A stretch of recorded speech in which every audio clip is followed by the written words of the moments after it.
What's up guys? For today's video, for today's vlog, ngayong araw ay mamimingwit muna tayo ng isda para may pang-ulam, solo fishing. Tara at samahan nyo ako. Let's go!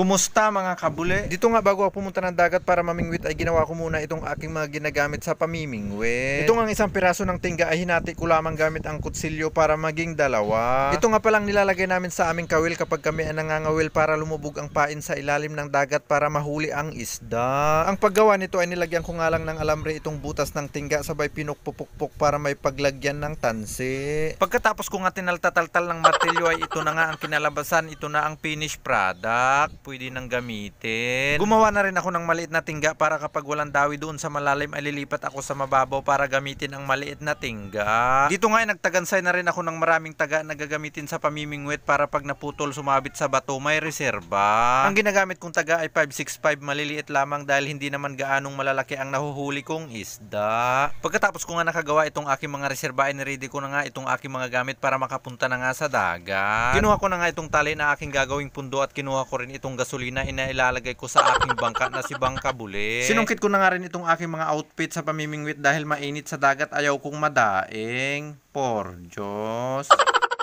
Dito nga inilagay ko na itong aking mga gamit ngayong dito sa aking mahiwagang styrobox. Ang ilalagay ko dito sa aking mahiwagang styrobox. Mga gamit muna sa pamimingwit dahil walang maulam sa bahay, kailangan ng mamingwit. Ito nga pala ang mga nabili kong hipon sa palengke na ginagamit pamain sa pamimingwit. Pagkatapos ko nga nakumpleto itong aking mga gamit sa pamimingwit ay pumunta na ako sa dagat. Ngayon, sobrang kati ang babaw. Yan mga idol, oh. Hanggang doon. Sana may makuha tayong isda.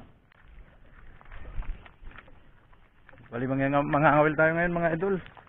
Mag-isa lang tayo ngayon. Mangingisda muna tayo, my man.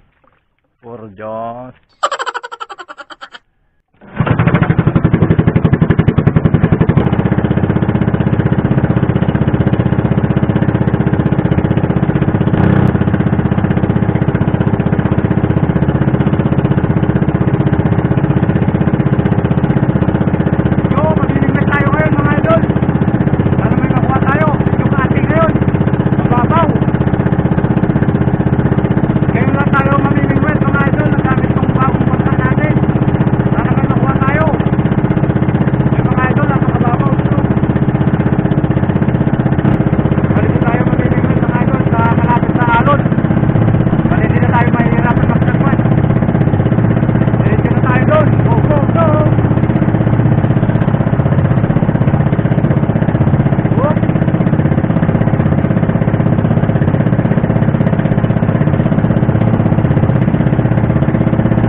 Maraming salamat ulit mga kabuli sa inyong walang sawang pagsuporta. Nandito na nga ako sa aking fishing spot. Nire-ready ko na itong aking pundo para hindi lumipat ang aking bangka habang namimingwit. Ibinabad ko muna sa tubig dagat ang aking mga pamain para sila ay mabuhay, hindi sila mamatay. Dahil nga mas gusto ng mga isda kapag buhay ang mga pamain. Dahil nga buhay na buhay ang aking mga pamain ay nakakuha agad ako ng isdang sangitan. Dito nga nakahuli na naman ako ng isdang mulmul mangipon. Maliit pero pwede na yan. Por Diyos.